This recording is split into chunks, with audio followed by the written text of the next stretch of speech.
how to withdraw money from Fidelity investment. Hi everyone, welcome back to our channel. In this video, I'm going to walk you through the steps on how you can withdraw money from Fidelity investment. So there are different methods of withdrawing your money from Fidelity investment. So I'll be guiding you throughout this video. Make sure to watch this video till the end and follow the instruction as guided. From your most non-retirement account, on the portfolio summary, select withdraw money from the selected account. While you're withdrawing your money, there might be some restriction which may prevent withdrawal from being requested online. So these restrictions are in place to protect your customers. So what you need to do is you'll need to provide in some of these information such as social security number, date of birth, and then a confirmation and a phone number.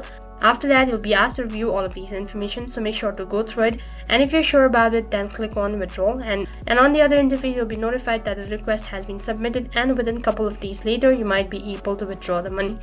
However, if you're unable to follow these steps, then you can simply contact the customer care and then state about the issue. In this way, you can withdraw money from your Fidelity investment. That is all for this video. I hope the video was helpful. Make sure to like, share, and subscribe to our channel. Thank you for watching.